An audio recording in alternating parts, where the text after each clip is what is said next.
Pensa no lugar onde a gente trabalha, ou sei lá, até mesmo na estrutura da nossa própria família. Aposto que todo mundo que está ouvindo consegue identificar uma pessoa específica que sempre sabe onde está aquele documento antigo, Uhum. que lembra de perguntar sobre os resultados dos exames médicos de um parente distante e que, tipo, cobre silenciosamente o turno daquele colega que acordou doente sem fazer alarde. Sim, é aquela pessoa que segura as pontas de tudo, né? Exatamente. E sabe o que é mais intrigante de tudo isso? Essa pessoa quase nunca pede um aumento, não faz questão de um agradecimento em público ou de qualquer tipo de holofote. Pois é. Então, nós estamos ao vivo hoje e o tema da nossa exploração é incrivelmente especial.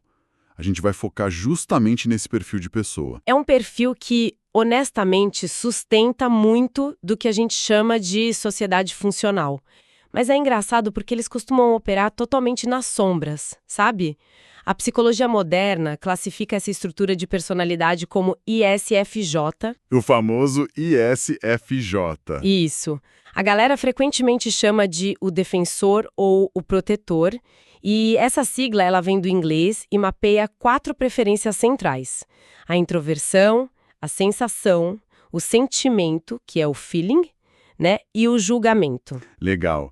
E é bom deixar claro que a nossa missão aqui não é fazer uma daquelas listas frias de características, como se a gente estivesse lendo um manual de eletrodoméstico, sabe? Com certeza não. A pilha de pesquisas, as biografias e os guias de carreira que a gente trouxe para analisar hoje tem um objetivo muito mais profundo.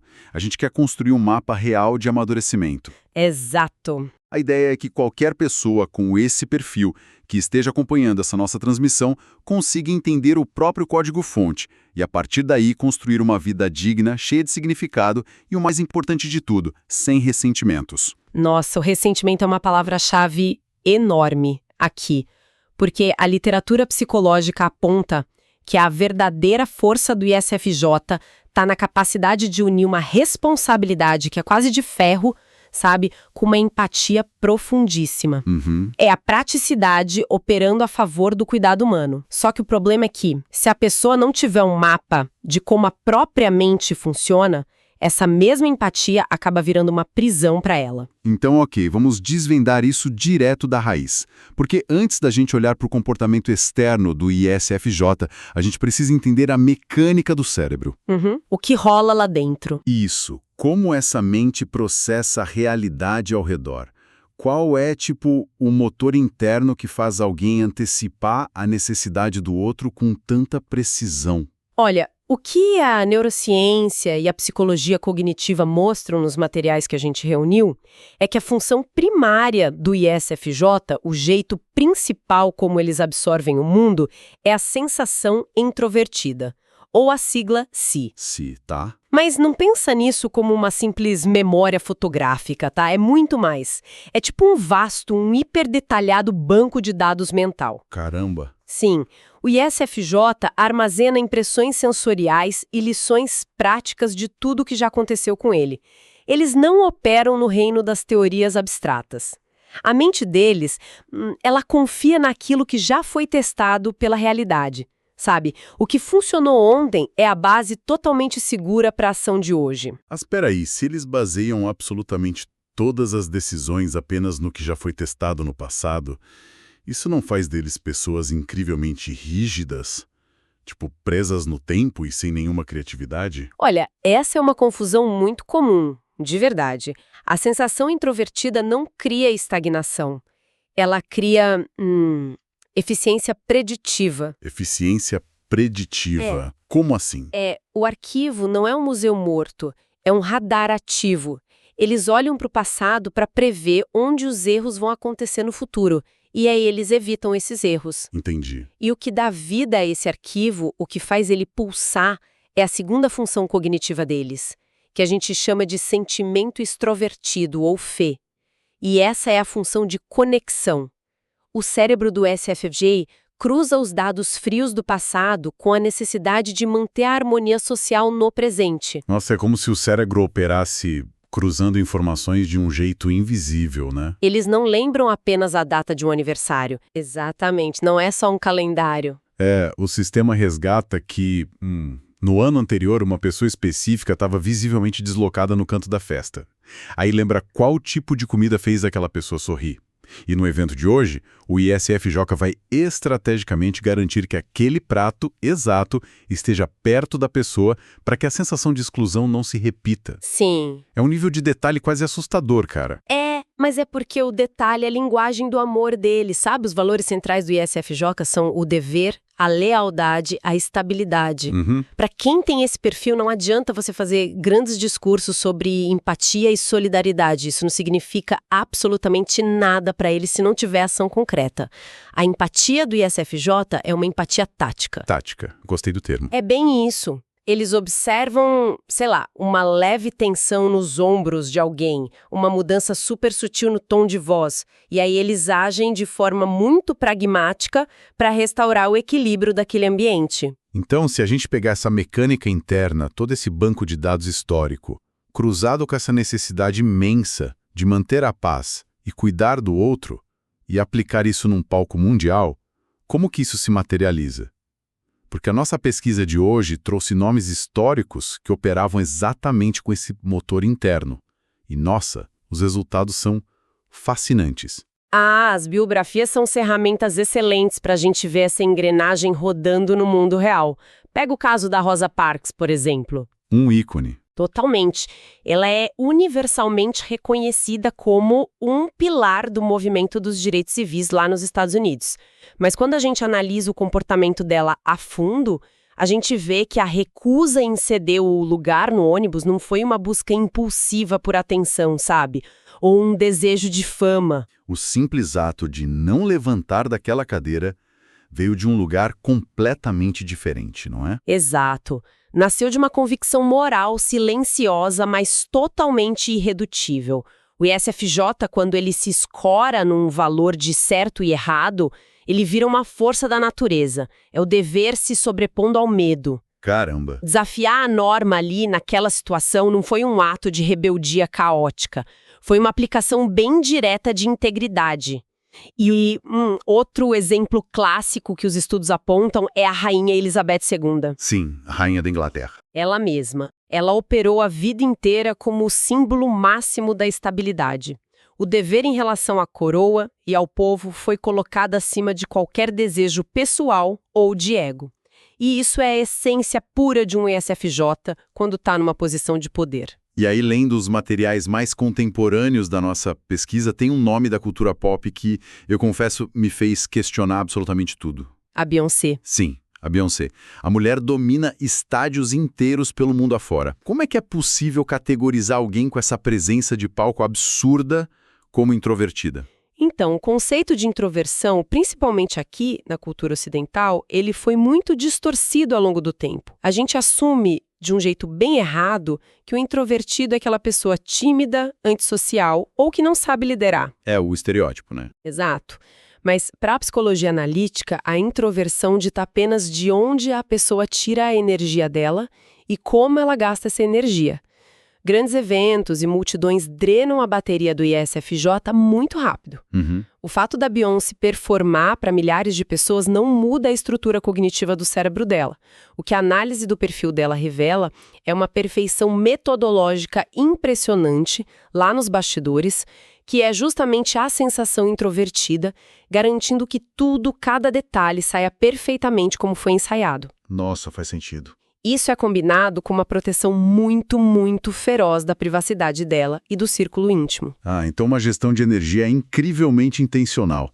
Eles, usam o reservatório de energia de forma cirúrgica para o trabalho e para proteger quem eles amam, mas na hora de recarregar a bateria, isso tem que acontecer no silêncio ou num ambiente familiar ultra restrito. Precisamente. E entender essa gestão de energia ajuda muito a gente a compreender como eles interagem com o mundo do aprendizado e do trabalho também. Sim. O ISFJ aprende muito melhor através de instruções sequenciais, passo a passo, sabe? E que tenham uma utilidade clara e tangível. Ambientes caóticos, onde as regras mudam a todo momento sem uma razão prática, são destrutivos para eles. Vira um pesadelo. Totalmente. Eles precisam entender o como fazer e qual é o impacto real daquela tarefa no bem-estar de alguém. Nossa, e aqui é que a coisa fica realmente interessante, porque isso explica perfeitamente os dados demográficos de carreira que a gente tem na nossa pilha de documentos. Sim, é muito claro. Profissionais com o perfil ISFJ formam literalmente a espinha dorsal de vários setores críticos da nossa sociedade. A gente vê que eles estão em peso na área da saúde, atuando como enfermeiros, médicos, assistentes, na educação, sendo aqueles professores que notam que uma criança específica não comeu nada no intervalo, e em toda a base da assistência social e da administração, né? São todas profissões onde a estrutura é bem clara e o impacto no outro é inegável. Só que no mundo corporativo, existe um paradoxo bem perigoso para eles. E qual seria? O ISFJ vai rotineiramente muito além do que está escrito no contrato de trabalho dele. Ele assume o trabalho atrasado do colega, ele organiza o cronograma não oficial da equipe para garantir que as coisas funcionam. Só que como eles detestam os holofotes, eles não documentam essas pequenas vitórias para os chefes. Ah, claro. Eles acreditam que o trabalho excelente fala por si só, não é? Eles confiam nisso. Mas, cara, o mundo corporativo raramente funciona como uma meritocracia justa. O que a gente vê acontecer muito é o ISFJ sendo sobrecarregado de responsabilidades operacionais o tempo todo. Sim, carregando o piano. Isso. Enquanto aqueles colegas mais vocais, tipo, que fazem só metade do trabalho, mas sabem fazer aquele marketing pessoal agressivo, acabam levando as promoções. O ISFJ se torna estruturalmente indispensável para a empresa, mas ao mesmo tempo invisível. É bem triste. E isso coloca a gente diante da face mais sombria desse perfil. Todo esse sacrifício contínuo cobra uma conta física e emocional altíssima. A mesma arquitetura mental que faz o ISFJ ser um guardião tão competente para todo mundo é o que pode esmagar ele por dentro se não houver um processo de amadurecimento. E aqui a nossa pesquisa entra num território muito delicado. A gente vai explorar agora as vulnerabilidades do ISFF. E para quem está acompanhando a transmissão, é super vital entender que a gente não está listando defeitos, tá? Não, de jeito nenhum. A gente está mapeando os buracos na estrada, para que a pessoa consiga desviar deles antes de cair. E a primeira grande vulnerabilidade que os textos mencionam é um verdadeiro pavor de mudanças imprevistas. E pensa na mecânica que a gente explicou lá no começo. Se o ISFJ confia num banco de dados interno, que é todo construído sobre experiências do passado para tomar decisões seguras hoje, o que acontece quando o ambiente muda drasticamente do dia para a noite? O banco de dados perde a utilidade. Exatamente, ele se torna inútil. É uma falha crítica de sistema para eles. O ISFJ perde o chão completamente, porque as referências antigas sumiram. E isso gera uma ansiedade que é paralisante. Além desse medo gigantesco da mudança, os textos falam da extrema aversão a conflitos. Os estudos clínicos que a gente separou detalham o quanto eles odeiam a desarmonia. E eles chegam ao ponto de engolir violações bem graves dos próprios limites pessoais apenas para não causar uma briga na sala, sabe? O que acaba desencadeando um fenômeno que a literatura chama de armadilha do sacrifício. Nossa, a armadilha do sacrifício é muito real. É aquele estado onde o ISFJ assume a carga emocional do ambiente inteiro nas costas. Como se fosse responsabilidade deles. Isso. Se alguém ali tá triste, o ISFJ sente que é o dever dele consertar isso. Se tem uma falha no trabalho de um colega, o ISFJ vai lá e corrige em silêncio só para evitar o atrito. Eles se exaurem completamente fazendo isso. Mas a função do sentimento extrovertido deles cria uma culpa irracional se eles simplesmente tentarem parar para descansar. E se essa pressão toda não for aliviada em algum momento, os psicólogos apontam que o ISFJ entra no chamado Loop CT. E aqui eu acho que a gente precisa fazer uma pausa conceitual. Claro. Porque antes você explicou a sensação introvertida a si como aquele banco de memórias. Mas e o ti? Pensamento introvertido. Você não tinha mencionado essa função cognitiva antes. O que exatamente é esse ti e como ele transforma a mente do ISFJ num campo de batalha tão tenso? Excelente ponto. Vamos lá. O pensamento introvertido, ou TI, é a terceira função na pilha cognitiva do ISFJ. É tipo o departamento de lógica analítica e fria da mente deles. Ok. Num estado saudável, no dia a dia, o TI ajuda muito o ISFJ a resolver problemas práticos de um jeito lógico. Mas num estado de exaustão severa, ou quando rola um trauma emocional forte, acontece o loop. A função empática deles, aquela que cuida dos outros, ela simplesmente desliga. Para se proteger, né? Isso, para proteger de mais dor. O ISFJ, então, se isola completamente do mundo e fica orbitando entre as memórias de erros do passado, que é o Si, e uma análise fria e implacável, que é o T.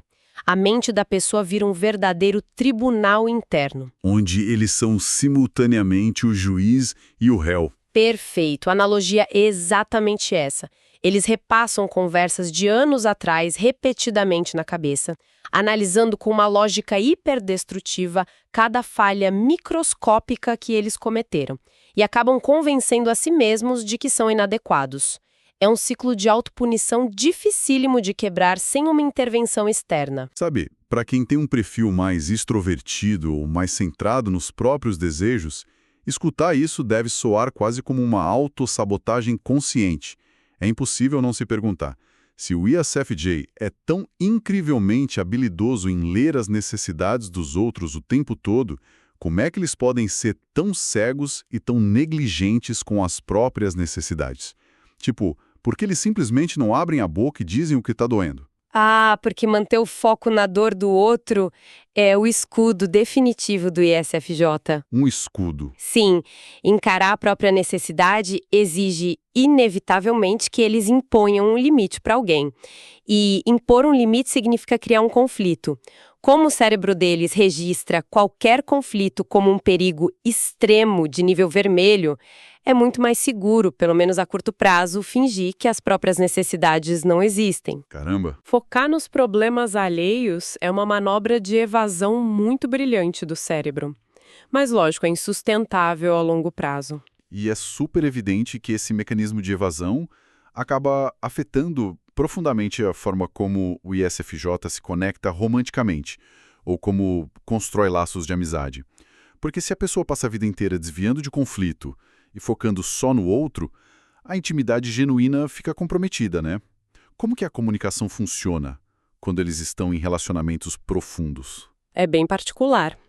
O ISFJ comunica o afeto dele quase que exclusivamente através da linguagem das ações, os chamados atos de serviço, sabe? Sei. Um ISFJ raramente vai acordar declamando poemas super apaixonados ou verbalizando emoções complexas todo dia de manhã. Para eles, palavras parecem baratas e pouco confiáveis. Em vez disso, a grande declaração de amor deles é, sei lá, ir trocar o óleo do seu carro porque eles notaram lá no painel que estava vencendo. Cuidar dos detalhes práticos. Isso. Ou preparar exatamente aquele tipo de chá que você tomava na infância depois de um dia que você chegou estressado do trabalho. A ação é a prova inegável de lealdade para eles. Mas eles demoram muito para confiar em alguém a ponto de demonstrar esse nível de cuidado, certo? O medo da instabilidade emocional torna eles bem cautelosos no início. Muito cautelosos, mas uma vez que eles confiam de verdade, a lealdade é quase irremovível. Só que o grande gargalo nos relacionamentos, o que as análises de terapia de casais evidenciam nas fontes, é a repressão. A repressão dos sentimentos? Exato. Para evitar a briga, o ISFJ atura pequenas e às vezes grandes frustrações do parceiro por meses ou até anos a fio. Eles vão, arquivando esses pequenos machucados lá no banco de dados interno deles. O famoso si de novo. Isso. Até que, um dia, a capacidade de armazenamento simplesmente acaba. Não cabe mais nada. E o resultado disso são explosões atípicas, onde um ISFJ, que normalmente é super dócil e paciente, de repente despeja um ressentimento profundo e arquivado há anos, deixando a pessoa que convive com ele absolutamente atordoada sem entender de onde aquilo veio. O que traz a gente a uma das lições mais importantes que cruzam todo o material que nós estamos analisando hoje. Conviver com o ISFJ, seja no amor, na família ou ali na baia do trabalho, exige que a pessoa seja um excelente observador. Porque, sério, se você ficar esperando que eles venham pedir ajuda ou pedir um elogio, você vai esperar sentado para sempre. Com certeza. É preciso notar o que eles estão organizando nos bastidores em silêncio e validar isso em voz alta. Nossa, sim. A gratidão dita em voz alta é a moeda mais valiosa no mundo do ISFJ. Eles não estão lá buscando troféus ou prêmios, mas quando alguém olha bem fundo nos olhos de um ISFJ e diz: olha, eu sei o que você sacrificou para que isso acontecesse hoje e eu valorizo muito seu esforço, cara, toda a carga atencional deles diminui na hora. É um alívio para eles. A ausência crônica dessa validação é o que planta a semente daquele ressentimento que a gente falou e faz eles se sentirem usados pelas pessoas. Então, na prática, o que tudo isso significa para a vida da pessoa? Chegamos ao ponto culminante dessa nossa análise de hoje. A gente já mapeou como o cérebro opera, o brilhantismo dessa empatia tática que eles têm, mas também as armadilhas da culpa e desse ressentimento. Como que a gente traduz tudo isso em ferramentas práticas? Como que alguém com a personalidade ISFJ trilha um caminho real de amadurecimento para ter uma vida mais plena de fato? Olha, os guias de desenvolvimento pessoal que nós estudamos trazem ferramentas bem táticas e muitas vezes contraintuitivas para o ISFJ. Tipo o quê? O primeiro passo, e de longe o mais doloroso para eles, é o treino prático de dizer o famoso não. O SFJ precisa internalizar uma lógica matemática que é muito simples, mas difícil para eles. Sempre que ele diz um sim no piloto automático só para agradar alguém, ele tá naquele mesmo segundo dizendo um não para o próprio descanso, para os próprios projetos pessoais e para a própria saúde. É um jogo de soma zero. Exato. O limite pessoal é um músculo e ele precisa ser exercitado com pequenos nãos diários. Quase que uma reeducação de reflexo mesmo. E, lendo a literatura, eu vi que eles sugerem um truque mental genial sobre essa questão do autocuidado.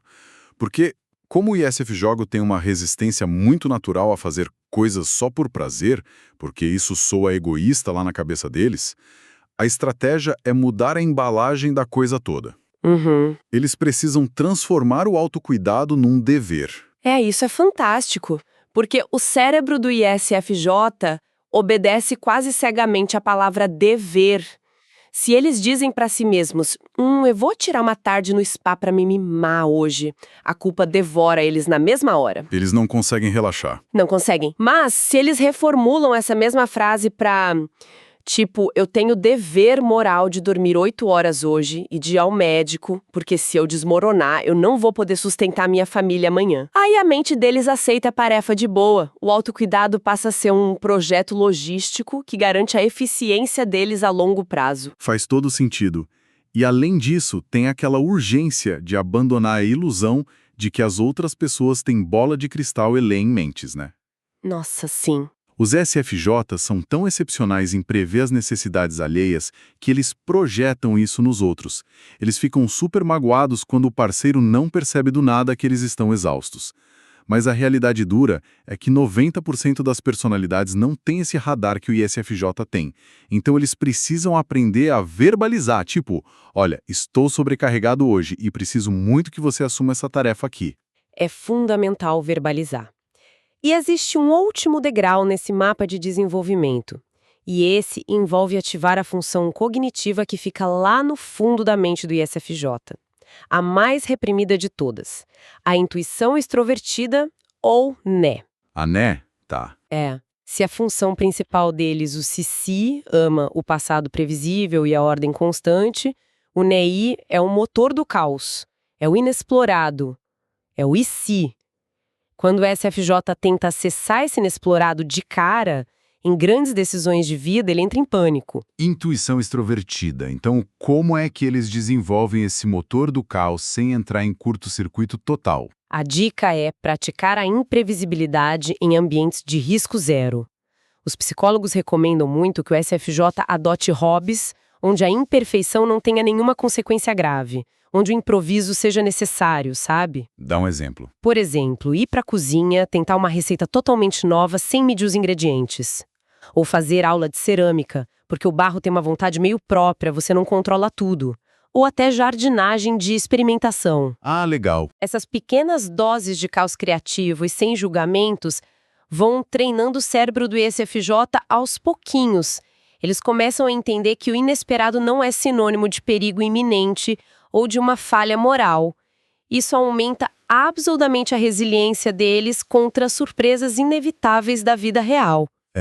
No fim das contas, é criar uma tolerância ao improviso, né? E sintetizando toda essa jornada profunda que a gente fez hoje sobre os defensores, fica uma conclusão muito clara para mim. O amadurecimento do ISFJ não exige que ele jogue fora a própria natureza. De jeito nenhum. Ninguém nas fontes estudadas está dizendo que eles devem se tornar pessoas frias, calculistas, ou abandonar essa vocação linda de cuidar dos outros. Até porque o mundo ia absolutamente entrar em colapso sem eles. Totalmente. O desenvolvimento verdadeiro significa apenas que o ISFJ precisa expandir o seu círculo de cuidado para incluir a si próprio.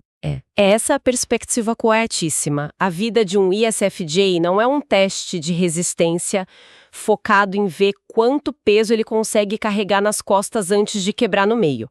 A verdadeira vitória para esse perfil não é receber uma medalha póstuma por ter se sacrificado até a exaustão. Definitivamente não. O auge do desenvolvimento pessoal deles acontece no exato momento em que eles reconhecem que proteger o próprio bem-estar mental, físico e emocional é a base estrutural que vai permitir que eles continuem amando e servindo com qualidade até o fim da vida. É entender de uma vez por todas que o próprio valor não está medido apenas pela utilidade que eles têm para as outras pessoas. Eles têm valor pelo simples e puro fato de existirem. E, para encerrar a nossa exploração de hoje, eu quero deixar um pensamento provocado por todas essas histórias de vida, artigos e conceitos que nós analisamos. É sempre bom deixar algo para refletir, né? Sim, é algo para a galera que está escutando carregar e deixar fermentando na mente ao longo da semana. Imagine, apenas por um breve instante, se um ISFJ pegasse meros 10%, só uma pequena fração de toda aquela energia meticulosa, de toda aquela resiliência protetora e inabalável que eles devotam diariamente para realizar os sonhos, consertar os erros e pavimentar a vida dos outros. E aplicasse esses mesmos 10% aos seus próprios sonhos que ficaram engavetados há anos. O que essas mentes seriam capazes de construir para si mesmas e para o mundo, que elas ainda nem sequer se permitiram imaginar.